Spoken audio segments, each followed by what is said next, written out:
Tā mana recepte faktiski manai menopauzes terapijai, tie ir transdermālai estrogēni.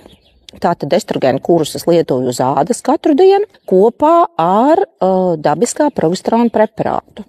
Jo līdz tam, kamēr es nonācu, tas bija diezgan garš ceļš. Es izmēģināju gan dažādas estrogēnus, gan tabletes, gan transdermālos, dažādas dēvas.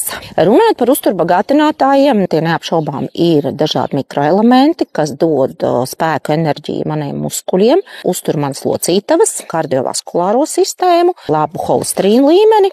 Tikai pateicoties tam, ka es tiku pāri tajā aizai, es šobrīd varu darīt to, ko es daru.